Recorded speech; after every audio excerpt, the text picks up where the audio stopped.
Welcome everybody back to your coverage of the D2CL for our second last day of the week's series of games for D2CL. Now I'm saying this just as complicated as I can possibly make it to say we're here on a Tuesday afternoon watching two series of Dota. We'll be kicking off with Virtus.pro going up against Meepwn'd, led by Mon Capitan, man that can never be wrong, especially if you ask him. Hani, he's going up against the Virtus.pro lineup. We've been really struggling of late, and, well, a lot of carrying being done by God. So I'm hoping VP plays some quality Dota tonight, and not that 20 minutes all hell goes wrong type of Dota. So we have some good games for you this evening. We'll also have Na'Vi going up against Team Empire. That's the last series of the night.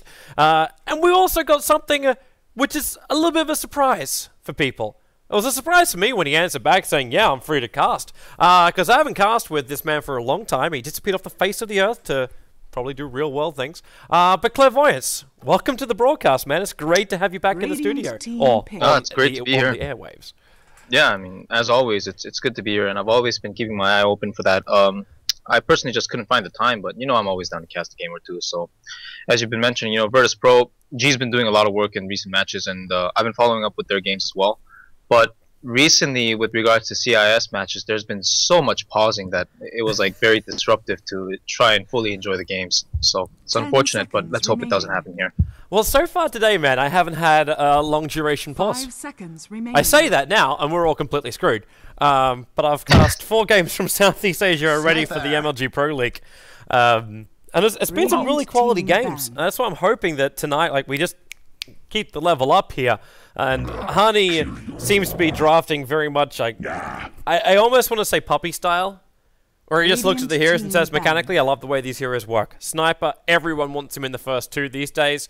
The Batrider pickup, not as desirable. And VP actually picked up 2 heroes which I wasn't fully expecting him to grab at the early stages, getting both Witch Doctor and Chen within the first 2. As opposed to like bypassing one of the other most successful heroes of the meta, which is Lion.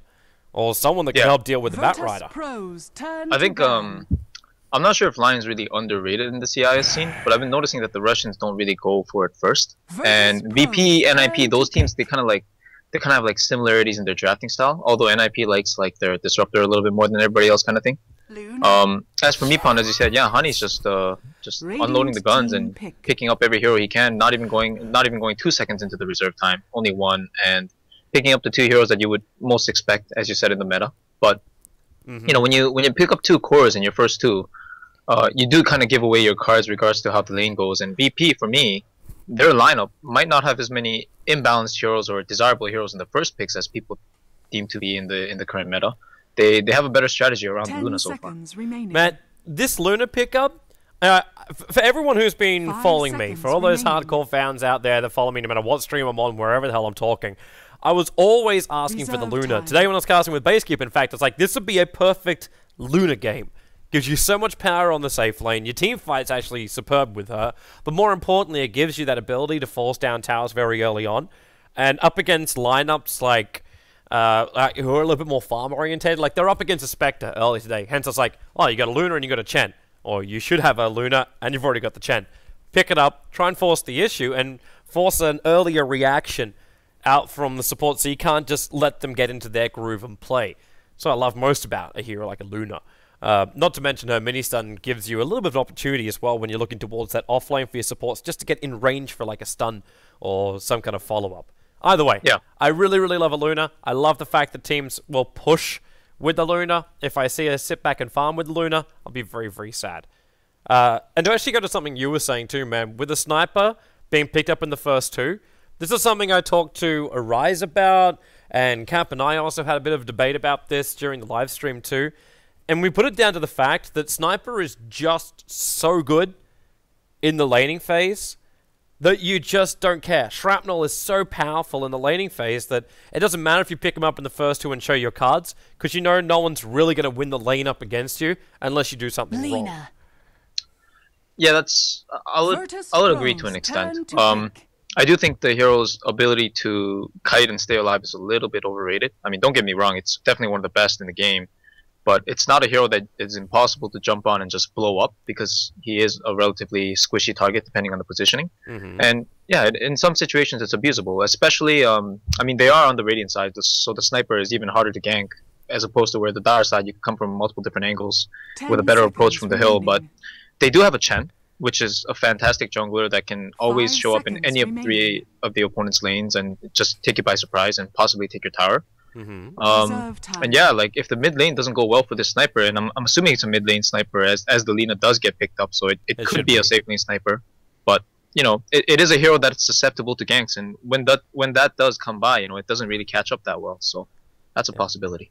I'm wondering if Hani's also with that pickup of the Lina is a bit of a block pick up against Virtus.pro.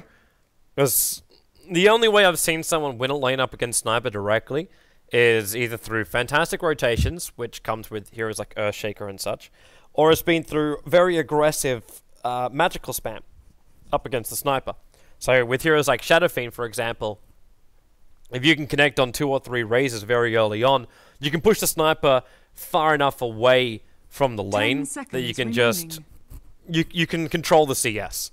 More importantly, more than anything else. It's a very strange relationship because like when Vici introduced the sniper and Cloud9 too in DAC, they initially picked it as an SF counter because SF was so strong in the meta and it still is very powerful. Nothing's really changed ever since then, but people kind of got their heads around how to play around things more. And Sniper with the Shrapnel, as you mentioned, it's very powerful against Shadow Fiend in the lane. So if you can connect raises, of course the raises are strong enough to really drain the life points of a Sniper who usually has regeneration problems in the lane. But at the same time, Sniper's range just outdoes Shadow Fiend by so much that SF really has to just resort to raising out the wave and farming the neutrals. Yeah. Again, VP picked Chen though, so neutrals is not the best option, especially with the Luna on the team, who's probably going to want neutrals at some point as well as stacks. Yeah, well, SF was also banned out as the first one by Hani, so I was more talking about it as like an academic thing between Sniper. Yeah, academics are nice. I'm liking the combination here from Hani. Taking it really old school, with an SD as well as a Lina. The only thing he needs like right now is a Leshrac, and we've gone full old school. But right now he's looking for his #1 position. But the SD is the pickup against the Spirit Breaker. Sees the charge in, disrupts him up, and then Lina can turn around for the counter stun. Also really great for just smoke ganking wherever they want to go. I feel like they want a Juggernaut / Slark type of hero. Normally when you have a sniper, you don't really need a direct hard carry that can carry harder than the sniper. It's a nice guarantee, but against this kind of lineup, which seems to be so aggressive on the side of Virtus.pro that they just want to make plays happen all around the map with the Spirit Breaker charge to initiate, you probably want something like a Slark or a Juggernaut that can guarantee survival with a little bit of awareness. And with something like Slark, although it's not like an ideal hero against Chen, it does have the 4 seconds of invincibility, which it can be abused to an extent to knock out the Witch Doctor before Death Wards or anything like that. So unless they want like a direct creep counter like Clinks or Doom, I would definitely say they want something tanky that can fight along with the sniper and possibly make a little space. 5 seconds. Oh, Bristleback would have been that. That one. I'm wondering if Hani might also go into something. No. I was thinking for a moment the lone druid, but then realized just how bad that would be up against a hero like a Luna. Yeah, that hero right now, it's in a very, very tough position. Don't think it fits in the metagame at all. Really? It's being played by a couple of teams. To success, I might add, as well. Like, I've seen... I've cast at least 3 games where Lone Druids come off with a victory. And yeah, I mean, I'm only judging by DAC. 5 games of him. 10 seconds remaining. Maybe my information is a little bit outdated, but like when EG picked the Lone Druid a few times at DAC, like you could just see the weaknesses of the hero. You know, you need to guarantee the safe lane for so long, just so the hero can kick in. And by the time it kicks in, you can just knock down the bear, which is capped at 2.7k life points, which is big. But his armor's like sitting at the same value, and he normally doesn't rush AC first, so he's not really tanky. Yeah. So it's just there are many solutions. And back to this game though, Dragon Knight does get picked up, so that's their mid lane for Virtus.pro, which is going to be not good against Sniper, but when level 6 hits, you can start 5-manning with the team, and that would be relatively powerful. But is the DK even going to stand the mid lane? Like, it's almost one of these games where you wonder, like, with Bottle and Breathe Fire, is that going to be enough for you to find CS in the mid up against the Sniper? I think how they're treating the lane is like how most DK lanes go. You kind of have to look at it like some sort of a semi-sack kind of thing, because you can't really go even against the Sniper with DK in terms of CS, but you can go even in the sense that you can probably just get half the CS and not die, most importantly, because depending on how safe you play at the mid lane, Sniper ganks are not that scary. Like if you know he's gonna try to shrapnel and there are supports coming from a specific angle, you can just position yourself to prevent it from the first place. In the first place, so, and you know, like this support duo, the reason why Shadow Demon is not good right now is there's Yule Scepter, which kind of like negates the whole purpose of the hero. Like Yule's basically replaces a Shadow Demon in the game. Yeah. And then there's also the fact that they have a combo with Lina as well as Shadow Demon. And the reason why you don't run these kind of two defensive supports, or even though there's one, pardon me, even though there's one damaging support, is when they're both off the map, you know they're going to be trying to do something. So their map movements become like really, really obvious. Yeah. So they have to be careful with that. Well, obviously, because you don't have something like, if it was an SK, you'd think maybe he was stacking, or is that what you're getting at? It's like, instantly they're off the map, they must be trying to kill me. Yeah, it's pretty much what you can assume. And again, with a hero like DK who's going to be sitting back against a sniper anyway, you don't really lose anything, like farming time or EXP, because you're going to be sitting back anyway. Yep. Well, game gets to go underway once we get BZZ back into the game again, as he is the man that's disconnected out for Virtus.pro. It's kind of a weird game to have this. The Spirit Breaker's been appearing a hell of a lot through a lot of the games tonight. In fact, if you're watching just before the Alliance versus Vega game, the Spirit Breaker's actually been picked up in both of those matches. I think IX Mike 88 has finally gotten through to the rest of the world. The Spirit Breaker is a great hero to play. Yeah, honestly, NEL picks are quite devastating to the metagame most often. I still remember last year when, I think you recall too, when you casted us when it was us going up against EG. I forgot our team name, but it was Demon, myself, RTZ. Oh god, yeah, what the hell was that team name? Yeah, I forgot what it was, but you know, obviously that it meant a lot series, to both of us. 5 in EMS, if you recall, we actually just picked like IXDL picks every game. It was like Undying, Razor, OD, and that was like what people these days refer to as the most cancerous type of picks. It's just like the most obnoxious heroes you can find, with no stuns and just all damage and slows and poison, and just run at them and constantly force fights and they can't do anything. It reminds me of there was a Chinese team that played the whole slow and dot effect lineup, and it was like Viper, Venomancer, I think Queen of Pain was in the middle of that too, because he had Shadow Strike. It was just disgusting. It was really, really disgusting. Disgusting seems to be the right word. Because there's nothing you could do about it. The second the Venomancer Nova connected on you, all the other poisons would then hit, and you couldn't do anything. You couldn't back up. And you continue to get ticked out. So you couldn't survive, you couldn't defend your base, and it was a 20-minute GG. And they only took racks because their pushing power was shite. Yeah. But their team fight, they just wiped everybody and then took buildings. Wow. Yeah, I actually look to those days as the glory days. The glory days. I thought you were old school enough that familiars on Dro Ranger, on Visage was the glory days.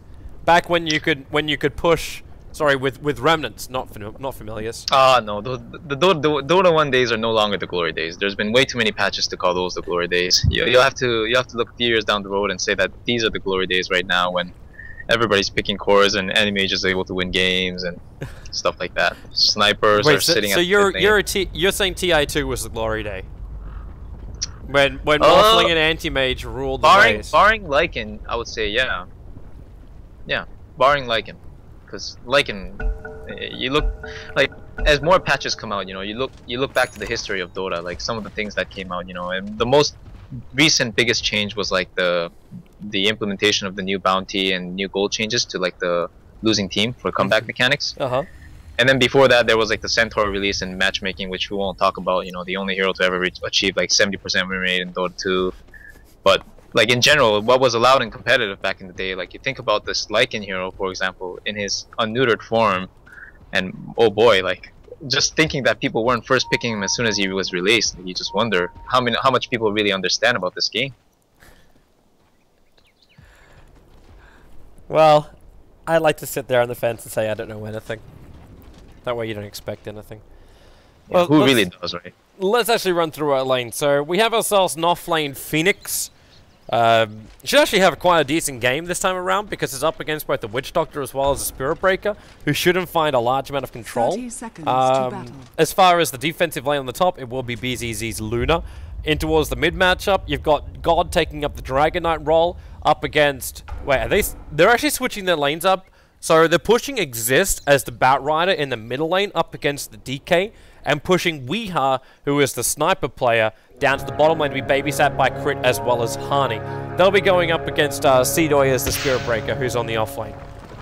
They're actually checking for level 1 Roshan, or just checking inside the pit. Either way. Yeah. Icarus dives, even snipes out the bounty rune. Both go to Meepwn'd. Oh, wow.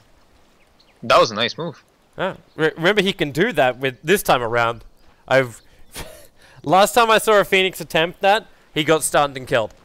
Yeah, that's usually what I expect to happen. But the angle he came from, and like the other team, I'm not sure if they had vision on that edge of that hill there, and it looks like they don't with that ward. So that was a really nice move. Yeah. Which is going to help Phoenix get up to those sprites a lot earlier. And BZZ, well, he's going to try and keep. How are you supposed to run this? Like, Jottam physical DPS, just try and beat the Phoenix out. Is that the goal right here? Yeah, I think so. I mean, like Phoenix. It's pretty good this game overall, but in terms of laning, like he's actually really easy to zone out. All you need is just like a 600 range support with a fair bit of damage, and Witch Doctor meets all the right criteria. He even has a stun, so he can attack, stun, and force more harassment out. So Phoenix has level 2 now, but again, the lane is pushing. I'm not sure how much he can get done in this lane, honestly. Yeah. He's just trying to stay close enough here, the Phoenix. BTC's trying to force him back. Oh, 0 out of 4, I think. Let's not get too harsh. He's trying to zone him out. Well, no first blood. I'm guessing that change of the... How the hell did DK also... He went Breathe Fire as well as Dragon Blood and Exist. Just sticky Napalm and Firefly seems to bring down the DK. Yeah, that's a level 2 kill. I'm not sure... I'm not sure if that should be happening, but in any case, the death does come out, and G... The nice thing about DK again is that he's got a CS and he's still close to his bottle, even though he has to purchase TP. But this does give Batrider an extra boots on top of his bottle as well, so there is more potential for aggression at the mid lane for Exist now, due to that first blood. Yeah, this also means too that we're getting a Batrider in a very, like, the last time I saw a Batrider was ages ago.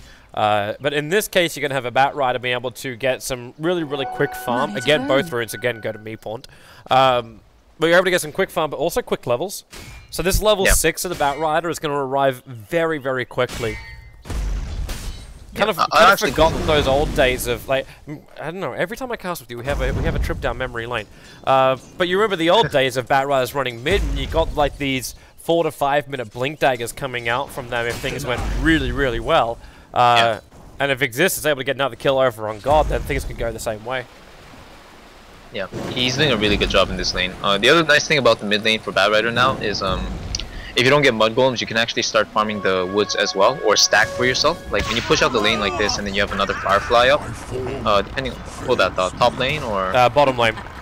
No, it was just a simple disruption and light strike array, and then they laid the shrapnel on top. And Spirit Breaker tried to walk back, but even with Stout Shield and 2 gauntlets, he didn't have enough life points to survive that. So it's just a smart laning decision, and Exist is going again onto Dragon Knight. Second he gets 2 or 3 napalm stacks, he moves aggressively like he just wants to go for it. Phoenix gonna die on the top lane, being troll trapped up. And 5 napalm stacks. Exist. Where's that flame break? He could have actually dove that, I think. It might have been somewhat of a risky move, but he was doing a really good job managing the Firefly timing as well as baiting out the stun. And as soon as G turned to use Breath Fire, I think that was the guarantee of his death, because he no longer had a method to survive after he turned his hero again under 4 napalm charges. So it was a close one. He does live, but Exist again still dominating this lane. Well, as I say that, actually, G's got 19 CS.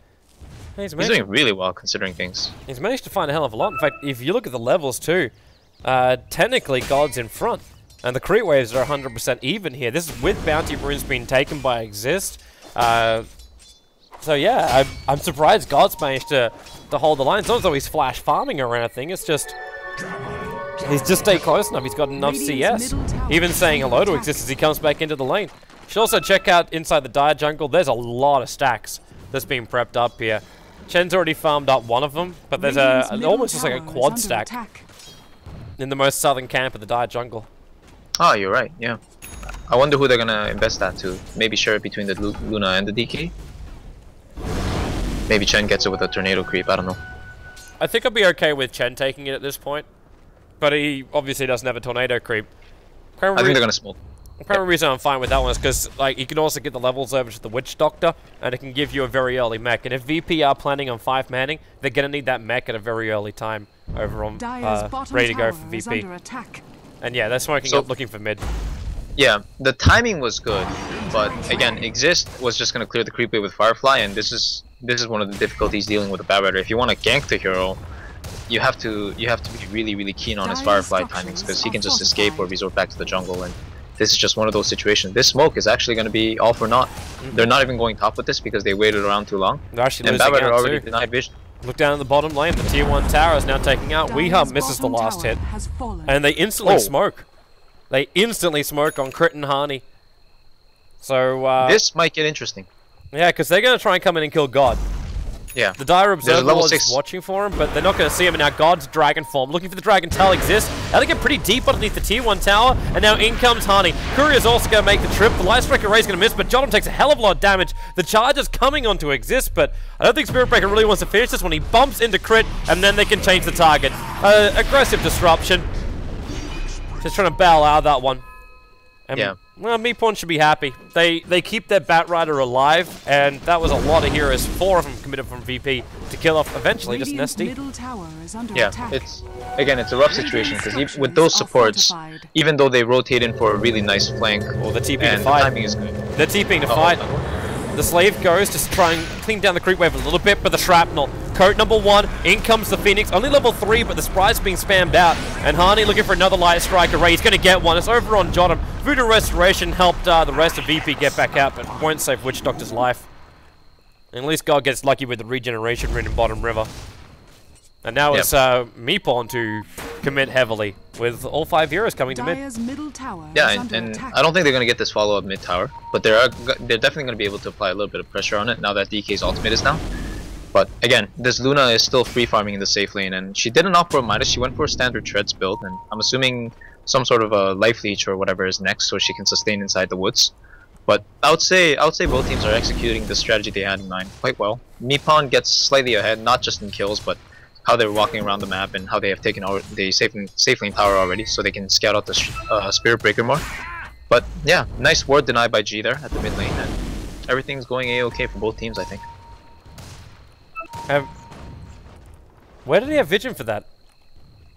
Am I going? Where did he see that? I'm not sure, but I think it might have been placed a little bit too close to the tower, and yeah, that would have to be it, because like, there's no I was like, maybe it is out of tower range, but I couldn't see a sentry ward or anything like that anywhere. Yeah, I think what happened at top though is actually a pretty big deal just now. The Phoenix he's not fed, but he has more than what he should have, considering how he got zoned out, and he picked up a little bit at the mid lane in terms of EXP and I guess some more presence. Oh, and he just went to the top. Blink, Lasso, they're going to drag God back. The assassination, it'll ensure the kill even with the 1 charge as well. The aggressive disruption going over onto Jotum. So again, this Witch Doctor too deep into the Meepwn'd lineup. They do at least bring down the tower. It goes away at the Dragon Knight. So he dies, but he spent his money. So he's okay. Hani and Sadoy. What? Are they? Okay, in the trees. He's got charge up again. But not enough mana for ulti just yet. It'll be about another like 10 seconds. The TPing in the Bat Rider. Cedo needs to get another 2 bashes if he's going to get this one. The Flame Break from Exist buys space, pushing Cedo back. And now it's Hani. He wants to go for this, but there's ulti for Cedo. If he wants to, he can just turn and kill Hani. But the Light Strike Array, he might feel he's going to die, so turns, ultis, Hani, the aggressive disruption actually stops it from happening, which means Cedo burning up in the Firefly, trying to escape. The Hand of God will be used, and that'll give him just enough life points to get back to his tier 2 tower. Yep, and it looks like DK actually took the stack. Yep, and in the meantime, pardon me, Era's farming the top lane, so again, they're still getting farm on their cores, and they forced the Bad Rider movement, which is good. They also showed 2 supports, and they know now that both supports have to go back because Shadow Demon doesn't really have a good mana management as a hero. All his spells are semi-costly, especially the fact that Poison is something that you spam over time, and like 3 casts makes your whole mana pool just disappear. Now Chen's flanking from the behind, doesn't really get a successful kill on the Phoenix, but I think they're going to be able to secure the tower off this. Yeah, the tower is all they're really here for. We have to remember, this is a Luna lineup. That tier 1 tower shouldn't survive past 10 minutes. And they got a lot of support coming in. There's already a charge coming on the sniper, and they want to fight. Bad Rider is here. He's got a Flame Break. Cedo pulls out of this. All 5 heroes are up. Blink last 2. They got the Spirit Breaker. Assassination's flying the way of the chain. Remember, there's no hand of God this time around, and they turn the attack over towards the Spirit Breaker. Bring him down while God stuns over on the Phoenix. Defensive Disruption will allow for the Nova to come out, burning up BZZ as well as Yol. A with the dive over the top. There's just so much fire on this field, and Virtus.pro, they've burnt themselves pretty badly diving that deep underneath the tier 1 tower. Leave it to VP to go for the tower or use tower as an objective and just dive right past it when it's less than 1/5 of its HP. My oh my. Oh gosh. Yeah, that's what did I say? It was a 20 to 25 minute brain fart that ended up happening for Virtus.pro. It's come a little bit earlier than this game. But it's also great timing from Meepwn'd. I think Phoenix should count his lucky stars that Crit was able to get the disruption off at the right time. Yeah, that was a very, very nice disruption. And again, you can play that defensively so long as you're under a tower or you have the range. That whole fight was just the basis of their lineup, using their spells and kiting the enemy while they're under the protection of their tower, which VP couldn't really initiate on because Spirit Breaker was the one, ironically, that got initiated on. But his effect still rubbed off on his team. You know, the Spirit Breaker, when you have this hero, everybody just wants to go, go, go, and can't just go, go, go, especially when you're a level 3 Witch Doctor getting caught in the jungle. They didn't even use the disruption for this one. Shadow Demon goes directly into the Purge. That death, it wasn't that bad though. I mean, for Meepwn'd it was good because they got control of the enemy woods, and I don't think they're going to pressure the tier 2 bottom lane. heroes. Now it's worth it. BZZ dragged in again, and with the Shrapnel they're going to slow him up, disruption, and that's going to allow for Hani to go Light Strike Array, and goodbye Luna. Can't believe how much Meepwn'd are like 4 or 5 manning this map. Even looking for Seedoy now, with no last 2 they're not going to contest. Not for the room. They're moving with a lot of good confidence and great awareness on top. At the same time, I don't think BZZ really has a business being that far. I guess his idea was that after that gank they were going to follow up with a tier 2 push. But again, Meepwn'd's lineup is like the one thing they really lack is push. They have really good defense, they have really good team fight, but they don't have push and tower pressure, aside from Sniper who can attack after he gets a couple kills. He's rushing BKB first. You know, personally I've never seen this work. In an 11-3 game, you can say anything can work, but again, VP's lineup is one that can take Roshan and push after a team fight. So they definitely have to be careful, and I guess BKB is just one of those things you have to do this game, but it's certainly not optimal. Like as soon as a sniper is forced to go BKB first item, something is not going well. For me, I don't know if I can flag this as not going well. I'm actually thinking I'd flag this as sniper, thinking, you know what, I've got such a huge injection of money anyway. As long as I can survive during these fights, then we're going to be great. And the split actually comes. They're not quite sure if they go for Hani. BZZ's left the rest of his team. Hani will still drop, while BZZ's chasing after Weeha. Now he'll go for the Eclipse, and Weeha uses the Fog of War. They come up, but he jukes it out beautifully. In comes Phoenix as well. They need to buy some space to sprint, slowing it down, but Meepwn'd, they almost go in 1 by 1. First it was Hani, then they chased down Sniper, and then Fly thought it would be a great idea to also go in. Or I should say Simba thought it would be a great idea to go in. Yeah, BZZ held on that ultimate so long to the point where I thought it might actually just turn the other way. But it turns out Jotham's cast had some really nice bounces on the Phoenix supporting in there, and turned out to be an extra kill guaranteed. I thought they weren't going to go for the tier 1, I thought they were going to go for the Roche right away. But Spirit Breaker spotted somebody out with wards or some vision. He got the Bat Rider. The Wild Wing was right on top of him. And Exist was trying to battle up against it. The Flame Break's going to cancel the charge in. So he won't be able to get the initial bash. Even if he did, with Crit standing beside him, he would never get the kill. I really think VP should have roached there. Like, I really, really believe that. I don't think that tier 1 tower really holds that much at this point. They got a ward in the enemy woods, and it's nighttime, so Luna can give vision if she wants to farm it. It's I don't know. I think they should have gone Roshan for sure there. But regardless, it's still a huge advantage going their way. And again, it just goes to demonstrate the power of their lineup. Now, Meepwn'd has smoked 5 heroes. They think they're Roshan. They honestly think they're Roshan, but now with the Firefly, they found the Luna. Assassination, very quick burst damage coming in. They also had the Observer Ward. Sorry, I take it back. They weren't thinking of going for Roshan. The Observer Ward, I even circled the Observer Ward. Brain fart now. They were watching Luna farming up the Ancients. Now they're going to try and steal the Ancients as well. Yeah, they're Ancients stealing. Again, like their push power, AoE, it's good for magical, but they sincerely lack physical damage. So if it does get to that point where Sniper has BKB, but it's in the mid games, he won't have enough damage alone. And no sentries. God is point blank range on him. They're realizing something's up though. And Meepwn'd will back out of here. Yeah, it's good of them to back. It's gonna be hard for them to contest the ancient stacks again, because when Luna has ultimate up, which is it's somewhat distant, but she is getting her items up as well. It's gonna be hard to fight her. God. They're gonna purge him. Shrapnel's gonna drop as well, and in comes the Nova. They're not gonna be able to attack fast enough. God's already died, but Chen sends him back just in the nick of time.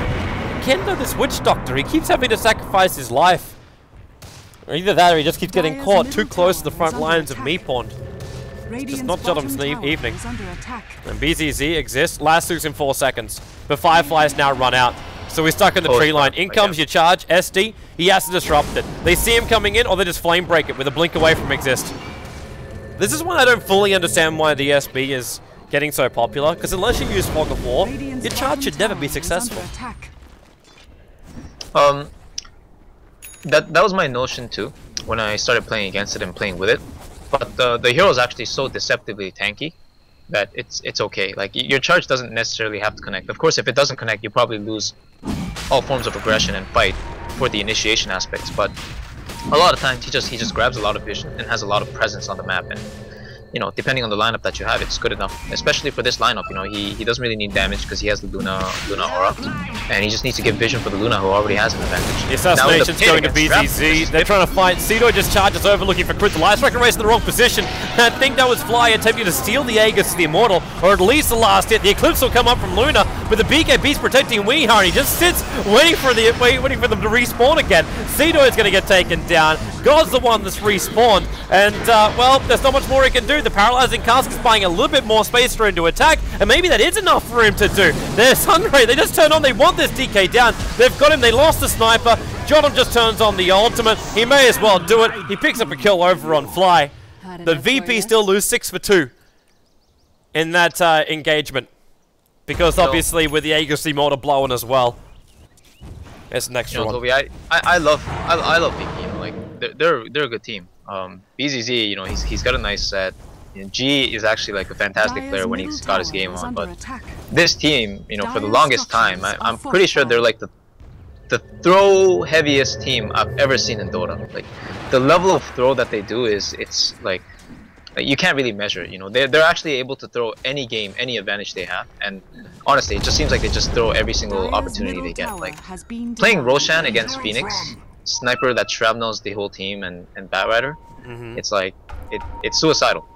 And in the end, that's what happens. You know, you get 5-man team wipe when the enemy backs off like that, but they have full life points and mana. I figured what they would do is actually just go finish their ancient stack, which would have been really good, because then they can just have a follow-up movement in their jungle, or just push the top tower or something. And they have really nice wards in the enemy jungle, so they can scout out what the opponent is doing, whether they're rebutting or not. But just running into the pit in like daylight vision because they have wards is again, it's suicidal. Like, it's not the right move there, and it cost them pretty heavily, I think. Well, at least got something back. They just killed Fly on the offlane. It was the first reveal of the Dragon Knight Shadowblade build. So we just sat on top, went for the stun, and Cedo charged himself in. Very simple, very easy kill. And looks like Meepwn'd are now bringing everybody else up to the top lane. They're going to defend their tier 1 tower, and VP have brought all 5 heroes. But they're going to try and fight against 5. Get a pick, I think. Yeah, he found the Chen. Even if he just drags him on top of the hill, that still works, but he drags him in close enough they can kill the Chen very quickly. The tier 1 tower is dropped, but that's your TP in from Phoenix. They look for the opening, but they need to buy a gem almost.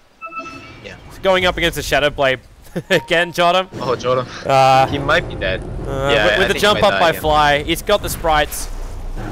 And the Chen army is going to try and buy some space, but the assassination's on the way with the Purge. Wish Doctor's going to pop. So Shadow Demon will take the kill.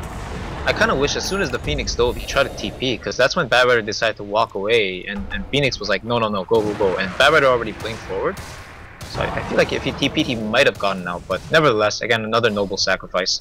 And I know it seems weird for me to say this, 20-9 is a score in 19 minutes, and just checking the graph right now, Meepwn'd is still ahead, but I can't really shrug off the feeling that I think VP, I'm expecting them to still take this game. I think like, right now the game is so revolved around drafts in general, which kind of dictate what you can and can't do. And of course, this team kind of just does anything they want, which works for the better or for worse depending on the situation. But right now, their lineup is much more superior late game. Not in terms of team fight per se. VP have better AoEs, better ultimates, but pardon me, Meepwn'd has better ultimates and better AoE, but VP just have more flat out damage that's reliable, physical.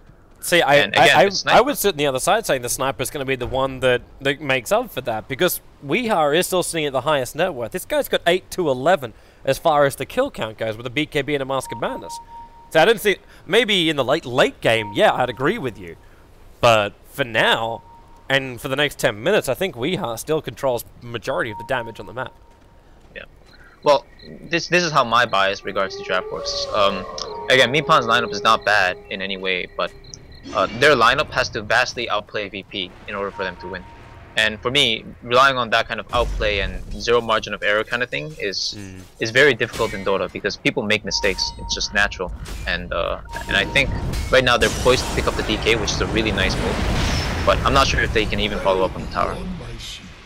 Sniper will keep chipping away at it. There's an SP. Like yeah, VP's just gonna go away. Yeah, SP's charging away. That was actually a really nice use from Virtus.pro. They just manipulated nighttime vision. Because DK was sitting there in Shadowblade, then thought eventually, I may as well farm this. But they sat just perfectly outside the range that a simple blink to lasso, and everyone there from Meepwn'd was ready to go. Yeah, this is really nice for Meepwn'd to get this tower, but again, they're investing 5 heroes, whereas VP are actually pushing in the mid lane. Sidori went bottom, and of course Sidori won't get much, but the Luna pushing in mid lane and taking the enemy jungle is kind of like a really good move in return for what they lost just now, the top tier 1, the tier 2. And again, the rune control would have been a big deal if this was a more important rune, but it's just an illusion, so I don't think Batrider's going to have like the guaranteed haste rune pick-off type of thing with this. So yeah, I think VP they're responding nicely. It's unfortunate that the G got picked off again to that Batrider when 5 heroes were missing, but it's Dota. People make mistakes, and people don't always pay the most vigilante type of attention to everything on the map. We just had a gem being purchased up. It's coming out in the courier, and I'm assuming it'll just be given over to the Batrider. Yeah, he's made a slot for it, and the TP of his is being held by Crit. So is gonna search for the 2 Dire Observer Wards if he can find them inside of his jungle. That was big. The first one should be pretty easy if he moves up now. Luna just got I believe it was like a 4-stack, 3 to 4 stack, and she got like a Mithril Hammer out of it almost. So she's pretty close to her BKB. She'll probably wish she had it right now. Yeah, and when she gets ready to fight. Yeah, when she gets it, if Batrider doesn't initiate on the Luna herself, then it's gonna be pretty troublesome, because she's gonna come in with 7 Eclipse beams, probably 2 extra Lucent beams in the duration, and gonna be able to burst down some squishy targets. Hani does have a Yule Scepter though, so he's quite difficult to take out, because he has that guaranteed reset timer, and they do have a Shadow Deep as well. Blink, Lasso, Dragon back, purge him up, Light Strike, Laguna, hoi! That DK did not survive long at all. And now I'll ask you the question, where is your tank? Until that BKB is on the Luna, she can't, even with the Mask of Man, she can't stand the front lines, and Spirit Breaker isn't, like, sure, he's got the greatest strength ever of any kind of hero, but... Oh, that haste rune.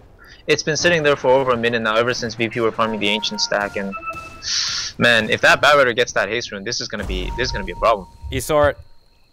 Yep, he's getting it.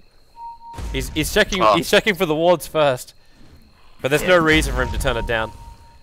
You know, one of the worst things to play up against a Batrider who's getting picks is to play against a Batrider with haste runes. And I'm not sure if you recall, there was this is going back to the Cloud9 days last year. In June, I believe, when we played DreamHack against the Alliance in the finals, and in Game 5, S4 played that mid lane Batrider, which I wanted to talk about earlier in regards to mid lane bats, but here it is. He got 5 haste runes in like the span of like 14 minutes. Playing against a Batrider with haste rune, it's like it's so game breaking, because this hero doesn't have any obstruction to the terrain. Like, he doesn't care with Firefly. He can just run over anything, especially if he runs through trees. It's even better for him, because you won't see him when you should be able to see him. Yep.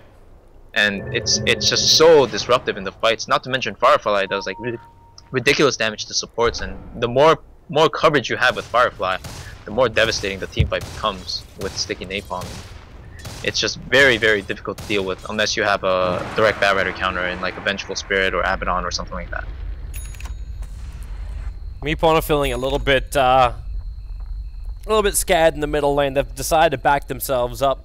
That's primarily because the Batrider wasn't there with them, so Exist wasn't ready to have a bit of a peek around so you can lasso.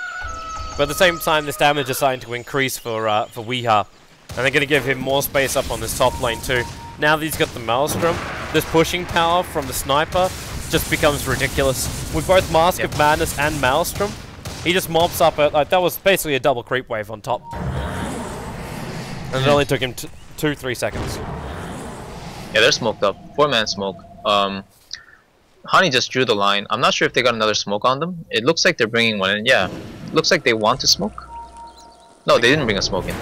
Icarus dive already. I think Fly might be regretting this. They're trying to push the creep wave out and kill off the Chen army. They can't kill them off. Oh, in fact, now the Chen army's going to be dragged in behind them. And where is your Blink Lasso? They actually found Seedoy, but that's only the Spirit Breaker they're controlling. It goes for the ultimate. Weeha sitting on the low ground. Finally he moves up, so no more mischances. But they have to run away from the Death Water, the Witch Doctor. Jottam unable to get the end kill. Exist using the haste rune to run away, and now we're going to get an extra little bottle charge available. Weeha, he'll go down. The Flame Break pushes back VP. But it's 3 for the price of 1, as Meepwn'd thought they got Christmas catching out the Spirit Breaker, but they got completely done from behind. Yeah, and you know what? They should consider themselves lucky on the side of Meepwn'd. There was a creep wave that was just coming in as VP rotated in, and that tanked and soaked up so much damage from Luna's Eclipse as well as potential blade bounces. That was a really big deal, because the angle they came in with the Spirit Breaker charging and getting like the greater bash proc on multiple heroes at the beginning and just creating so much space for the fight to ensue from behind, that definitely looked like a 5-man wipe. And you know, they're also lucky that Roshan wasn't already up, because Roshan would be dying right now. Yeah. But luckily for them, Roshan's only going to spawn into the second minute of his 3-minute timer. Do they have another smoke? Because they really want to hold this Roshan. There's one more smoke on the Radiant side, and I think they definitely have to contest Roshan. With the Phoenix, the Supernova coming up, as well as the Batrider who still has Lasso, they have to contest Roshan here. Well, Hani's looking at move over towards Roshan, but he's only seeing Yol, with God's right behind him. Exist gets the pickup. Dragging back the Chen, they go for the catcher into Laguna. And that Chen doesn't survive for very long. Yeah, honestly, that kill though is okay. Again, Chen hasn't lost all his creeps, and it looks like he's about to now. But look at this, like, the fact that there's 3 heroes chasing creeps means that there's only 2 other heroes doing stuff around the map. And it works out for both teams sort of, because Meepwn'd, they want to stay in this area anyway because of Roshan. But it also gives freedom for DK to push out the lane top as he would like, and he has a TP ready for the tier 2 at mid or bottom, so they can immediately fight as well or transition into such. Whereas BZZ, he's already got the BKB at mid lane, and again, G, he's just finishing it up now, which will be huge in the next fight as well. Because again, this sniper with Maelstrom and Mask of Madness, this hero, his physical damage is very lackluster, especially against like a DK, which is usually like a 20 armor hero. Yeah, there it is, the 20 armor. Can't really break through that with Maelstrom and BKB without BKB. Well, so everyone just backs up for now. You want them to wait, you want to finish up the items, well, VP kind of has that. And Meepwn'd just sitting their side of the river. They're gathering again. They're still very concerned that Virtus.pro are jumping in towards the Roshan pit. But VP are very nicely grouped up inside their jungle too. Putting the skeleton minions forward on the other side of the sentry ward, just in case anyone's going to be anywhere near there with an invis. Not going to be the case. Unless you're looking at Hani though. If he can farm up one more camp. Actually no, he doesn't even need that. He'll get to the bottom lane. With a Blink Decker Yule Scepter initiation in for Hani. Honestly, I don't know if he wants to go that route. Again, they've been playing that way. This is Hani, man. Yeah. This is Hani. Like, again, they've been playing that way all game with regards to like just trying to outplay the opponent or getting the better jump and stuff. But if VP play their cards right and just sit back and be a little bit more patient, it's just not gonna work flat out. You're investing so much resources to get the jump that if you don't get the ideal jump at one point, then you know things are gonna go RE and wrong very quickly. And again, VP with their BKBs, they have the setup for it. They're more keen than ever because they've already thrown multiple times throughout the game. And yeah, like they're not at a Roshan fight, they're not enclosed. And do they have a smoke on them? Yeah, there's a smoke on Jottam right now. Yeah. But again, they're worried right now. 5 heroes are missing off the map. This time G's not going to stand in the front. I'd be more worried the fact they just don't have the vision outside. They've got one Dark Troll Summoner sitting inside the pit, which the Shrapnel is now going to scout out. So this is the only thing that tells them right now that Meepwn'd are not going for Roshan. And until someone appears up on the top lane to deal with that, yeah, and here's the Lina, now they'll move out again. Oh yeah, this is great timing. Yeah, now I would expect them to smoke as soon as possible now. But if they do, they're right on top of a Radiant Observer ward if they're not careful. They put observers and sentries over on the side. Okay, that smoke wasn't visible. Yeah, they were deep enough in the tree line that it's not visible. And now the correct move, I don't think it's to go into the pit right now. Again, they're definitely wary after they TP the Lina top. I think you go for a pick or two. And this Shadow Demon, if he tanks the gank, it might actually work out quite nicely.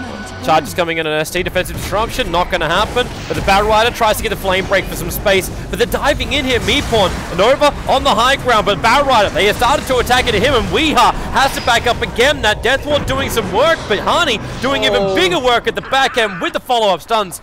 Making it currently a 2 for 2, and Weeha just runs himself out. The SP maybe not feeling so good. He's going to get assassinated. Sniper was still in range for that, so it's a 3 for 2 trade-off. There's a gem on the ground, and it wasn't picked up by either of the players of VP. That was so unfortunate. So again, first of all, Shadow Demon tanking that initiation is a really big deal. This hero right now, he doesn't really do much. So if he can scout out the enemy positioning, it's more than enough for the team. And secondly, the positioning for that fight was really good because Sniper was on top, above a hill, again in a choke point, where the enemy team had to walk through, and Phoenix Egg was just on the edge of that choke point. So that was like the best fight that Meepwn'd could have asked for.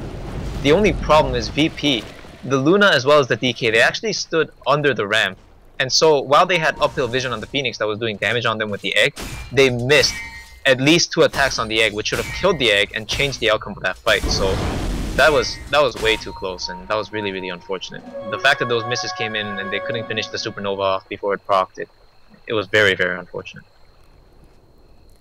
Well, that unfortunate act now means that Meepwn'd start to build up their advantage again, back up to 4,000 in the net worth. They've also reached about 5k in the XP advantage, and they're searching for another opening.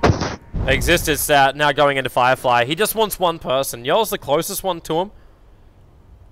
But instead, he'll just find the creep wave and drag it off to the side. So it looks like we're turning back into either Tower Siege, or they're trying to keep enough attention on that mid tier 2 that they wouldn't go in through top. Not at this point. It's pressure and vision. You know the Firefly's down, so you know they're not going to try to do anything. But what it is doing is it's getting the creep wave to push the tower. And again, when a tier 2 tower is getting hit empty and 5 heroes are missing off the map, you know they're doing something else for sure. You know they're smoking, you know they're going to Roshan, you know they're They saw him walk into Roshan. Weeha did the ping, so they saw that VP just went inside the pit, but VP, they're really quick at this. Yeah. They got good Roshan potential with Luna and Chen. And they've done it. So Luna will have the second life for the next engagement. Middle tower is under Hunting out of as much pressure towards that top lane as possible. He's on his way towards his Aghanim Scepter. Yeah, that'd be a very critical pickup here. With Aghanims, he can pretty much just knock the Luna out of the fight, which is a really big deal. Again, though, she has Aegis now, and I don't think his Aghanims is coming in that quickly from now on. So. Well, 27-14, VP. They don't have any more smokes on their supports right now, but they are walking directly underneath an observer ward and getting scouted out by an SD illusion. So Meepwn'd have all the vision in the world, and Weeha's got a crap ton of damage. Like, it's not a huge amount right now because it's still just a Maelstrom as well as a Crystallis, but with 2,400 gold up his sleeve, it won't be long until that Daedalus is completed. I agree with you, as I agree with most players when they do this. Like, it's definitely not bad, and it's a good way to transition to something bigger. Like, Daedalus is a great item, and so is Mjolnir. But I never like getting these two tier 2 items together, Crystallis and Maelstrom. When I see those two, I think to myself that, like, do they actually know what to get, kind of thing, you know? But what would you prefer on a sniper? Like, what else would give you that extra damage out that you're searching for? That's the thing. Like, that's the problem. I feel like whenever you have that kind of thought about your hero, that's when the problems really seeped in, and like you need to prevent it from happening. Like, in this game, again, with the BKB rush, you really don't have many alternatives. You can't go for a Scotty because you don't farm fast enough. You can get Mask of Madness, and you have your survivability in BKB alone, so you have to kind of rely on just more damage from that point on. And again, it's just like there's no ideal solution to this situation when you have to go BKB first item. Wow. Unless you feel like you got enough space, because the Crystallis is still rather expensive, but the cost of it's very close to something like a Demon Edge. So yeah, that's the thing. You could have just gone directly into a Demon Edge. Yeah, like Maelstrom and Crystallis, they're both very cost efficient. There's no denying that. But it just doesn't feel right when you play the hero and you have those two items. You ask yourself like what you're really doing, because it doesn't seem like much. I guess the main thing is because Crystallis doesn't really synergize with Sniper that well. MKB is usually a better route for this hero, but again, MKB is magic damage when it procs, although it does give 88 flat damage. This will come in handy. Yeah, it's just hard. Maybe it might have worked better too because it's a insurance tool against Luna's impending butterfly if it gets to that point. But again, I personally don't see a better solution than this, but that's not exactly the best solution. That's the problem. You're choosing the lesser of the evils. Exactly. Just picking the lesser poison. I'll exist. Luna, where's the extra movement speed coming in? It's amazing how fast she moves. The BKB triggers from the Spirit Breaker to avoid the Flame Break, but he's still very, very deep in here. Shadow Demon going to actually disrupt himself after purging the Spirit Breaker, which cancels the ultimate. He's not quite sure. Okay, now he doesn't know which one to go for. Yule Scepter up by his crit a little bit more time, but he's going to go down here no matter what. He just forced them to waste as much time as possible, killing off a Shadow Demon. Very nice move. Again, crit. It doesn't look like I mean, his last 3 deaths, they're all great deaths. Like those are the types of deaths that you want your supports to have.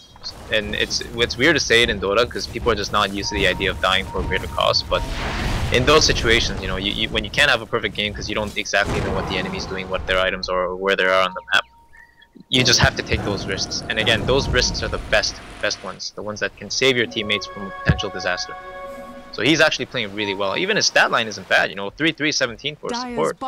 Especially a Shadow Demon, which I don't feel is particularly strong in this meta. It's quite amazing. It's gonna take a moment out there just to shut down Moza. It's not Phoenix Sun, it's actually a Supernova, man. What? I just wanted to do that because he's acting like a douche. Bat Rider gonna actually drag back the DK. The charge is coming in from the Spirit Breaker. This time he went at BKB, but he's still able to connect with the bash onto the Bat Rider. So no more Lance Soup, but they're so deep, and then into the Nova. Is it gonna happen? Fly? Now he does. He waited till they tagged out a little bit, but he's right on top of him with the Eclipse as well from BZZ. We are stands his ground. The Phoenix will still drop down as crits, trying to bail out of here, but he cops a rando Lucent Beam. And well, they do break through the Aegis the Immortal. Is Yol gonna try and send him back? He's hanging around with 2 of his centaurs. Make that one of those centaurs as those too far the front lines. Nope, they're just gonna walk themselves away from the fight. Gets away right on the charge as he comes back, and he decides to think better of it. But that hero, Space Cow, what a broken hero. Was it really? You know, Toby, there is a saying, you know, when Spirit Breaker, when Space Cow's on the other team, you know, it has a 100% chance to bash. Wow. Well, yeah, there's that saying, and there's also the other saying of pick him up, toss him back. He's too small. That's more of a fishing term. It may not apply to Dota, but still, like, that's every time. Like, every time I see a Spirit Breaker, I'm just like, well, why don't you just pick up something like a Rubik or anything like an SD? Is the perfect control. So he has to trigger BKB every time he goes for the charge. There's no other choice for him. Rubik is actually a really nice counter. I saw Kuroki play it against Spirit Breaker one time. That guy, holy crap. He telekinesis the charge, which is what you would expect. And then he stole the charge, again, something within expectations. And then he charged the enemy carry at the back line and greater bashed 5 heroes on the way. Like, holy smokes. That guy's Rubik is insane, man. Right now, man, well, Meepwn'd don't need a Rubik. They have a Lina with an Aghanim Scepter and a Yule Scepter, so one for each hand and holds the Blink Dagger in her toes. While the Sniper, he's got a crap ton more damage now. That Daedalus is done, but not only is the Daedalus done, he's up to 3,000 gold over on the Sniper. So whatever item he kind of wants to move into, he can easily do so. The only thing I'm interested about it with Weehar is if he completes up the Mjolnir. Or if he decides going into something like the Monkey King bar is worth it. Because I'm not seeing a butterfly on BZZ, but I'm also seeing 4.5k gold on him, which is unspent. Yeah. I think both players are actually going to hold on to their gold. I don't think BZZ is going to be worried about MKB. I mean, it's going to suck for him, because it is a direct counter to the butterfly. But again, Luna is just one of those heroes that thrives so much from that item that you don't really worry about the direct counter from one hero. I guess the other thing is that they do have a lot of damage, so Satanic is not exactly a bad option, but he has Mask of Madness. And right now, when Lina ults this Luna with Mask of Madness, this Luna disappears from the game. And yeah, it's pretty much counter City right now. Bad Rider is looking at this DK. It's a haste rune, DK, but they're going to force staff, drag him back. Lacuna! Oh, man. That damage, I don't know why I'm still surprised by it. It's just ridiculous. Double shrapnels, and they're chasing after the Witch Doctor. The Flame Break actually pushes him far enough away that he doesn't get assassinated. But the tier 2 tower is still going to drop. The DK's down. And even if DK does have buyback, which he actually does not, he's short by 50 gold, he doesn't have his Dragon Form available. Now the Sniper Siege actually really powerful, especially because all the ultimates on Meepwn'd are up. And you know Lasso, that even though it's a 60-minute cooldown, a 60-second cooldown, it's been nerfed. It's still very short. But G though, I have to say, like, he's died 7 times this game, and I think like 6 of the 7 times he died to a Bad Rider jump with 5 heroes missing. So this is quite critical for your course to get picked off like that. Are they really going to start in the melee racks? They won't even commit for this. The lasso's up. Nope. It was a fake Luna. The bait by BZZ. Flamebreak still going to push him back, but now Seedoy just runs in, triggers the BKB. He looks at Exist. He wants him down. There is the jump up. That Death Ward doing some work. Seedoy still alive. The assassination's going to fly his way. It's enough to get the kill. His BKB wore off at the same time, but we've got Gems on the deck, the Bad Rider and the SB to join him. And God goes invis, but the rest of Meepwn'd is just mass TPs out into the Dragon Form. He actually committed it so he could try and go for the Dragon Tail stun. He doesn't even see crit. That's 2 minutes on cooldown and a waste of a Dragon Form. But I doubt Meepwn'd are going to be forcing any issues within the next 2 minutes. Apart from maybe Roshan, who's spawning up in just under 2. You know when Exist picked up the Dragon Knight, when he picked up G at the tier 2, he had Dragon Form as well at that time, and it was like halfway through. I was actually wondering what he popped that ultimate for. He popped it because they thought they had a gank in mid on an illusion. Look at it go. They found a sniper illusion, so he triggered it because of that. So it's 1 for 1 then in terms of illusion baits. We could say that. The baits are real. We did complete up the full Mjolnir, and he still has buyback available. Yeah. Again, the only problem now is that if VP ever get out of the base with a smoke, he's gonna be have to be extra careful because his BKB is only 5 seconds now. Yeah. And yeah, he's very. It's a glass cannon. It's a glass cannon build on the sniper, with a little bit of immunity, just a little bit. I guess aside from like one of the pick-off thing, one of the other critiques I have for VP right now is that they're letting their ancients, which is so important this game, just get warded the whole time. And Meepwn'd's just been having fantastic vision around them, and it has a lot to do with the pick-offs from Bad Rider. You know, Exist is getting really good picks, and they're getting good map control out of it. Well, they're gonna go. With that thought, that's the aggressive disruption they were just watching. Crit with the Invis rune, saw them all. Now the SB runs in, the double BKBs, the lasso with Laguna plays Spirit Breaker very low on life. Honey keeps trying to pound into him, and that Death Ward in the high ground is stopping Exist from coming in, but Exist already did what he needed to. He put BZZ on a ledge, and that means there's just no more joy. DK getting stunned up. They're actually tag teaming their Yule Scepters to control God during the fight. Spirit Breaker has more back, and he's charging in, focusing on that Bat Rider. But if he goes in, he's probably going to die, because he's going in with no BKB charge. And he can't go through the fog of war. He's looking for Phoenix crit. He's got defensive disruption if required. Or he can go aggressive against up against God. And now he's in trouble. BZZ forward. Yule Scepter, that's the one from crit sending BZZ up. And God's actually fighting up against himself in the tree line. That sounds pretty funny. God fighting himself against the tree line. He had no choice. He was locked in the corner. Yep. And now they're going to go for Roshan. Yeah, Sniper is down, so there is an opening here for that. In my head, this is VP's ticket to victory. This is VP's Aegis on Luna, as well as the ability to finish a complete full butterfly. And this is G's ticket to staying alive against the Bad Rider. Hopefully. I'm not too sure what's exactly going to happen, but I do believe that this Roshan kind of seals the deal. They just play patiently. Bad Rider's coming in. Blink. Whoop. He BKBs. He can't lasso. The SB ulti's up, so he's stuck on the cliffside. Honey, big stun catching out too with a flame break. Exist is still going to drop down to the deck while the charge up from Seedoy. He found crit. That wasn't the one he was looking for. BKB. Honey, yeah, there's your BKB to protect him. He'll be able to TP himself away to safety. I'm not quite sure exactly what Meepwn'd were looking for, especially considering they went in after Roshan died. Honestly, considering all things, taking down the Aegis is... Oh no, you know what? They didn't get the Aegis. Who did they kill? Hmm? I thought the Lina burst killed somebody. No. He only stunned up DK and Luna. The Aegis the Immortal still on the Luna. Oh, so wait, what did Laguna hit? Like, which hero did he hit with the Laguna? I think he actually connected on the DK. I believe. What I thought I saw was the Laguna, and then I thought I saw the cross on the floor, indicating the Aegis. Or I thought I saw a Shadow Demon Disruption, which might have just screwed over the Laguna. But I didn't see any heroes like coming back from the ground, so I figured it was the Aegis popping. But I mean, that was a huge stun, and I figured one was gonna die there for sure. No, they were both tanky enough; they just survived through it. I'm very curious about that. I'm pretty sure I thought he knocked down somebody. Maybe we can get a confirmation. You're gonna make me double check. You're gonna make me double check. So I'll watch over on my side screen as the stream will catch up in a moment. That was an intense fight.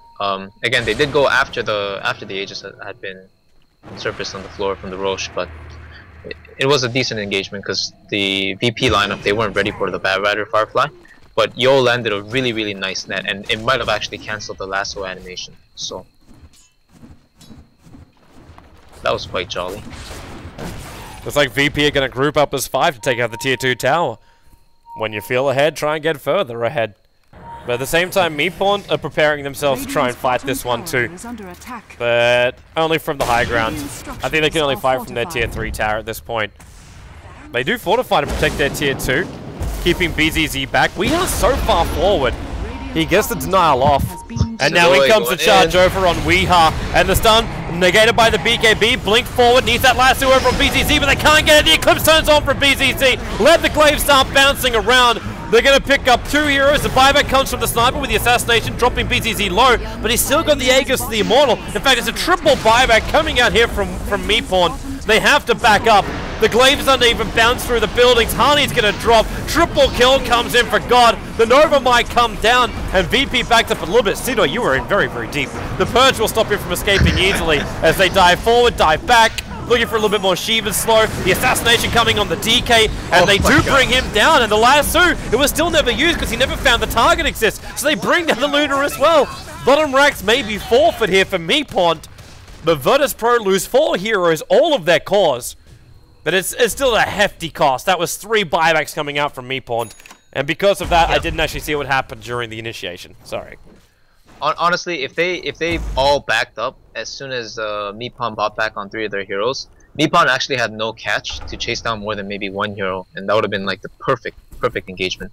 But again, just a demonstration of how easy it is to catch out the sniper. And now Weeha finally says, okay, I bought back, I have enough damage, I just need to stay alive, and decides to pick up the Blink Dagger.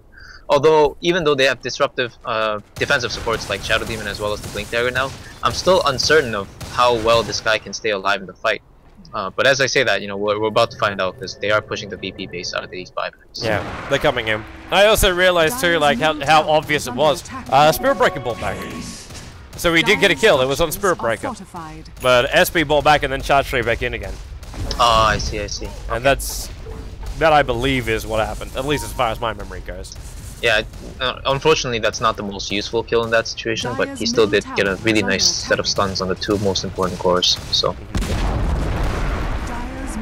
Jot him. What is this? I've seen variations of Chen sendbacks, but that's the first time I've seen a Witch Doctor sendback after a paralyzing cast. That's pretty good. Oh. Wow. The funniest thing is, like, they expected to send him back like as if this was supposed to be like a play or something. This guy's sitting at 1,000 life points. He's actually gonna die to somebody just blowing at him. Like, if they decided to kill him on Meepwn'd, they would have. Honey would have casted ultimate. He would have died. Oh man, that was something. That was pretty cute. Now VP are gonna smoke up his 5. This is a pretty good timing. Luna Illusions are pushing up mid, but in the same way, it is. I don't want to say fairly obvious, but I do want to say it's somewhat predictable. They need to do it. Like, predictable or not, VP need to do this. They've just bought a fresh Daedalus over on the DK. They want to find a pick-off and then try and breach a second lane of racks, which is the top point. Again, like, VP shouldn't feel pressure to do anything at all. They just spent buybacks on the enemy team, and they didn't buy back. and Meepwn'd, again, you know that their buybacks are down for another 4 or 5 minutes. So they can just sit back. This is Virtus.pro. Like, Virtus.pro is sitting here going, oh wait, it's this, that's an Invis rune. All smoke just broke. They can see crit. But Exist is inching forward. He can't see them anymore. They'll get rid of the board. Which means they... Oh no, the SD is the one carrying the gem. Now he gives it over to Exist. Yeah, but it's... VP are thinking, if they can just win one fight, there are no more buybacks for Meepwn'd. So then they can just come in, take a second lane of Rax, and if they can get the side lane, then technically it's map control, right? Mentally right? I mean, of course that line of thought it's absolutely correct, but in this situation, again, you have to just look at the easiest outcome, or the most plausible outcome. And in 10 minutes down the road, that if that you've been mentioning, like if they do this, if they do that, then they win, it becomes a guarantee. It's no longer an if it just, they do this and they win. I think they should have just farmed the Ancients, farmed their woods, pushed out the lanes. All the lanes are pushing in anyway because they have one set of racks, and Meepwn'd were just pushing in mid lane, so if they just ping pong effect that push at mid, then their top lane is probably going to push in as well. Yeah, like they have total map control at this point. I don't think they should just invest smokes, because smokes are very valuable at this stage of the game. Their reset time is, it's like Roshan. It's really huge. And you're now getting picked off in enemy woods. Yep. Holy smokes, 1.4k damage from Laguna Blade. Did you see that? Yeah, I saw it. Soul Catcher into Laguna Blade. That's a thing, Toby. I always wish that no one else did any damage to him when he's been dragged back, so we can see if that would be a, technically with the combo, one-hit kill. Yeah, test run for Hani, see how much damage he can burst out. That's one way to get through the Luna before she's able to get that Satanic off. Because then you asked the question for BZZ, when do you throw out Satanic now? Do you wait until you're down at 20% of your life points? And, well, Spirit Breaker got caught out as well. Wow, the picks are happening. Yeah, and he's down for a long time. There's no buyback for the Spirit Breaker or the Chen. So we have ourselves a 1 minute window for Meepwn'd. Yeah, I wonder if they'll actually go on this, because I think they realize that as long as this game stalls out, yeah, it's going to be a real problem for them. And yeah, BZZ finally does pick up the Satanic in lieu for the Mask of Madness. He'll push out the top lane. He has TP available, so this is definitely the most correct move he could do. It's unfortunate that he's probably not going to scout out the double damage, but DD will get worn off by the BKB anyway, so it's not too big of a deal. Jodam in the meantime, he's found the BKB. He's still sitting at 1k life points, but he has found the BKB, and that is something. Look how fast Weeha's trying to work here. Mid-Rax can be toast. The bottom lane is exposed, but they're not... Okay. They're not going to take the risk. They're backing up. The bottom lane's pushing in too heavily. They have to defend. Man, I really wish they would check Roshan right now. This is the perfect time. Now that they pushed mid and they showed 2 heroes in their base, everybody else is probably just walking away because they don't want to get picked off or caught. They have a really nice ward towards the Radiant side on the left there, the new ward spot. I'm not sure if you can call it new anymore, but you can probably scout out Bad Rider if he wants to try and de-ward that location anytime soon. But yeah, otherwise, I think they just got a slight glimpse of where the Bad and the Shadow Demon were. This is the time to Rosh. Like, if they... oh man, how I wish they would check the pit. There it is. They do check the pit. They have a really nice ward on the Radiant side, but again, like, I'm not sure if they're in position to react if they just went straight for the pit. Now though, now that things are starting to cool off and top lane's being pushed out on the Radiant side, they can actually respond. So here we go. Probably the last Roshan of the game. Maybe. Exist is on his way. But by the time he reaches it, it's going to be too late. And look at the position of Jodam. He's sitting outside the base, blink in, lasso, they got Yol, and Jodam, he can't do anything about this, they drag it back, Roshan will go down, Chen with the mech, and Hedekon stays alive, SP's on the charge, up to the high ground, and he goes all the way in, he missed the assassination, now into the Nova with defensive disruption, they'll come out with multiple Weehas, but he can't move away fast enough, the DK gets the stuns, a double kill for BZZ, Bad Rider's on the run out, the Witch Doctor might get nuked down by Hani, Crit, how are you actually alive on 77, oh no, he's gonna die the neutrals! He has a defensive disruption to save himself while Exist is up against BZZ and Sidoi in the corner. And Crit, he's urn charging. He'll live, but he had to sell a bottle to actually buy a TP scroll and get back to base in time. Bad Rider will buy back, but no lasso for 18 seconds. Hani is still here to defend. Laguna in 20 seconds time. I figured the push from BP would have been faster, so he might have had to just die and buy back. But oh, they're coming. Yule Scepter for the Light Strike Array. DK, there's no BKB to protect it, but he is carrying the cheese now. so he has that extra insurance. In fact, they've both got cheese. Blink, Lasso, they go on God. They need him dead, and they need him dead quickly. Where is Hani? Laguna Blade now off cooldown. Lets it rip DK. Actually, he popped the cheese and then got hit by Laguna, so dies very quickly. Cdoy, BZZ, you have an objective-based gaming. There are buildings on the map. They are in underneath the fountain, behind the tier 4 towers. They're taking a second lane of Rax, but they're going to lose out so heavily. The Yule Scepters, everyone's basically spinning round, and then VP. They got 4 heroes on the sideline. Jottam is the only one alive right now. Why so deep? Oh, Virtus.pro, 322, man. BZC 633. SP actually charges into the enemy fountain at 750 MS, and BZC's like, I'm coming with you, comrade. Wait for me. I'll pop my butterfly. I'll pop my boots of travel. I'll use everything I got to try and save Oh no!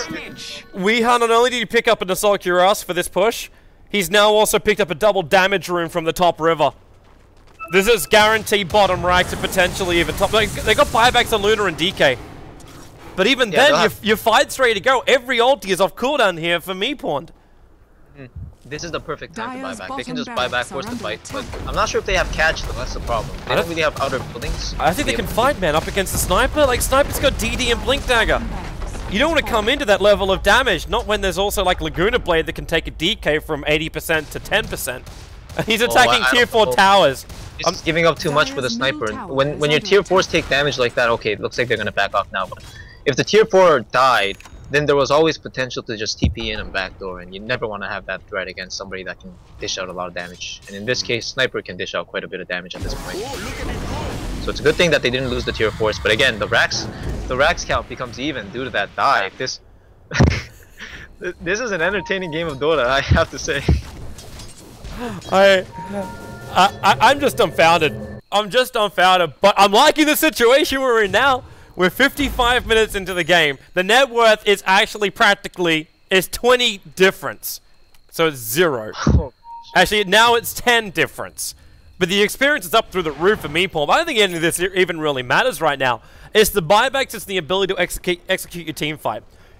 There is still an advantage for VP. They have one of the cheeses still left. Currently, it's in the hands of surprisingly, BZZ. You'd think the guy with Satanic wouldn't require a cheese, but considering the burst damage that's coming out from the Laguna, I'm not surprised he's the man holding it. Yeah, well, frankly put, given his dives, like there is no opportunity to pop that cheese. This is actually a mistake to give BZZ the cheese. I think they need to give G the cheese again, because they've been pretty keen on focusing him again, and he does have the Satanic. So I know he seems like the most important hero, but I think G, with the Scotty effect from the Elder Dragon form, as well as the more innate tankiness, should be carrying it right now. Then what does Luna carry instead? Because she's walking around with 5.8k worth of gold. Well, she carries a buyback with the boots of travel, right? And she can just have treads in her inventory. So yeah, but you're still got a surplus of almost 4,000 gold on the Luna. Yeah. Well, again, like the treads is actually not bad. You can keep it in your inventory. It gives you decent stats, and most importantly, the attack speed. No one's home. No one's home. The Batrider Firefly is taking out the mid wave. They smoked Meepwn'd to try and check out the dire jungle, and that Batrider moves so quickly. He's also got a full scythe, so they have a Hex over on the Batrider to boot. Oh man, that's quite game changing actually. If he initiates on the DK and hexes somebody else that's important before BKB, that might just change the course of the entire fight. I'm also liking the item over on Lina. They can't do anything against the Batrider because he can give the effect of the Lincoln Sphere over to the Batrider too, but they might find him at the right time. They've split Meepwn'd up, and SD's the man in trouble. He has to, well, defensive disruption, which means Cito doesn't connect. He has Ghost Scepter and Yule Scepter available, so he's going to make him work for it. There's your Ghost Scepter. Assassination chip damage. He's in it. Right, no, he's not. He's not. He doesn't have anything else to escape. He's used it all. Just trying to delay the fight. Exist almost went in, and he's got Troll Trapped. The 4-staff will pull him up, the charge starts up, and very wisely, Sonoy pulls out of this. They have to be careful. They don't have momentum in the lane, so even if they take the fight, they cannot take an objective and exist. That's the dire Observer Ward that's watching him, and he sees it. He'll get rid of it pretty quickly. Yeah, but the bottom lane, as well as the mid lane, it belongs to the Radiant side at the moment. I think I saw a Reddit post about that recently. He was Firefly and he missed the... Oh, hold that thought. Charge of Darkness coming in. Yep, exists. Needs to get away. He's got Scythe, but then again, he didn't use it. He saw Cedoi coming. They bash him back. There's Laguna Blade taking away half of the life points of the Spirit Breaker. And the Lion Strike catching out BZZ, keeping him back. Weeha, he's been stunned up, but in comes the jump. Lasso controlling up God. He can't get anything off. He'll go down. Exist will go down too. With the sprites from the Phoenix slowing down all the attacks, not to mention the Nova not helping out VP, but they just keep going in deeper. They're in front of the tier 4 towers, battling up against Crit. Another assassination comes in, but he had purged everything else on him. The Death Ward from Jotum. There's no Aghanims upgrade, so they haven't got any more kills. The buyback comes out from Luna with also the Sun Ray. They're trying to keep God at bay. The Ghost set to protect Crit for now. Breathe Fire's off cooldown in 1 second time, so he's going to die anyway as Hani tries to keep him back. Laguna Blade off cooldown in 6 seconds time. Damn, that's fast. He'll be ready to kill off another person. If Cedoi hangs around, we have a pause to think about life, universe, and everything. Woo! This is great. So, I mean, just a small recap. Again, the Luna got hit for 600 on his last bit of health. He was sitting at 441 or something like that, and didn't pop the cheese. I'm not sure about his satanic status, but judging by the cooldown, I think he did pop it before the buyback. And I am gonna say though, man, like even if he did give the cheese over to DK, DK would never have got it off either. I think he actually would have. If you saw how he manned up on the hill into fog and started right-clicking the sniper when he was getting hit by 4 heroes, he would have had to use it when he was at 25-30% though.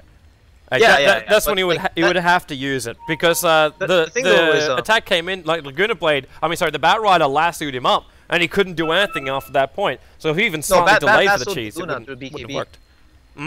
Bat lassoed the Luna through the BKB. He actually was just G was still attacking. That was the Luna? Oh, I thought he actually grabbed the DK. Too close. Yeah, my eyes. G was actually attacking the whole time, and again, like this Dragon Knight buyback, like what does he do? He doesn't have ultimate. He doesn't have range stun. He's just like a overfed melee creep at this point, right? He has a breath fire and he's tanky, but he can't close the gap against the sniper, not against the Phoenix, not against the Yule Scepters and Force Staffs. It's merely a useless hero at this point without BKB and ultimate. So I really think they needed to keep him alive as long as possible through the ultimate, even though if it doesn't do that much damage, it's still a lot more presence than his melee form in a buyback. And yeah, and BZZ, his buyback too, it's like he bought back, he no longer has buyback for 7 minutes and still got his cheese. All he had to do was use Satanic through BKB. Oh, rough position. Rough position. They manned up way too hard on that hill. As soon as that charge connected and Cedoi got the ultimate, they should have just focused the Bat Rider, and as soon as the Bat Rider went up the hill, I don't think they should have pursued it out, because the sniper positioning with all those buildings around, as well as the base itself, is like with a Blink Dagger, if you can't catch him with some sort of a range initiation like DK or Witch Doctor Cask by some luck, or Chen Creeps flanking, or SB Charge itself, which was out of the picture already because he used it on Bat Rider, then you're not going to get to him, and he's just dishing out free damage and slowing up everybody by 30% with his AoE shrapnels. 3 of them, mind you. So, yeah, that was a... I'm actually surprised VP look like they're doing decently from that fight. Like, the fact that they had to buy back more heroes is quite obvious, but the fact that Meepwn'd are looking like they're sort of on the back foot itself is just a mystery to me, because the positioning that they had for that fight with Shivas and everything is incredibly in their favor. While we got a moment, as we wait for our Chen to get back inside the game, so hopefully he does come back sometime soon. Just to let everyone know who's tuning in on the live stream, there are more games coming up tonight. Meepwn'd versus VP, so they'll have one more game to play in this 2-game series, and then there'll be Na'Vi going up against Team Empire. I know Clairvoyant's going to have to run away after the second game, but we will have a second co-caster coming in, so I won't be alone tonight. Yeah, Bethel. We'll actually have Bucking Mad, currently substitute for Summoner's Rift, or Champions, Summoners, whatever the hell that team is, Fire, as well as Alliance. So he'll come and join the broadcast for the Na'Vi versus Empire game, which will follow at the conclusion of Meepwn'd versus Virtus.pro. So quality Dota coming your way tonight. And if you do want to actually run multiple live streams, Cap's also streaming over on our JDMLG channel. So you can check out him doing the Empire game. So if you want to see a little bit more of Empire, they're playing up against Game Online at the moment. So you can find the details of that one over on joindota.com it seems like they're already into game number 2. So, yeah, you can also check out the drafts and all the other details over there. Hope you're enjoying the show. I know, I'm currently enjoying it, especially enjoying it more the fact that Chen has reconnected in again. You know what? I think maybe you're an albatross again, Clairvoyance. You're an albatross again. I haven't had a single pause in the middle of a... Actually, no, I had one pause that lasted a grand total of 10 seconds in the middle of a game. That's because you said it at the start of tonight that Dota is affected by nothing but pauses. No, dude, I'm telling you. I've watched a lot of VP games recently, and pardon my speech, and I got some food in my mouth, but like they've been disconnecting every game for at least 10 minutes. It's either G or Yo or Sodoi. They're always gone. That Russian internet. And Steedaway is so low in life. He's actually carrying the cheese at the moment. They handed the cheese over to the Spirit Breaker. As he's going to run up towards the north. Hani! Oh! Steedaway got the cheese off in time. Laguna Blade connected. They're keeping this Spirit Breaker so low on life. And Hani, Light Striker Raid's going to mop up most of the creep wave, but VP aren't giving up. They want to see if they can get up to Megas right now. So the Sunray burning him down a little bit, looking for God. Another BKB charge having a trigger to try to help protect him from the assassination, while Slaves and whatever else Hani can spam out to get rid of this wave is being used. God low on life. Up comes the Phoenix Fly, burning down God, but he's still surviving on 250 life points. They got through the range racks. Melee is now the only thing standing between VP and Megas. The BKB from Jonathan, but they got the Luna down. 2 minutes on the sideline, and Hani, the damage output is just so big. He's got Laguna in 8 seconds time. If they can catch up to somebody else, they could find the pickup. And Meepwn'd, they stay alive with the melee racks remaining intact on the top lane.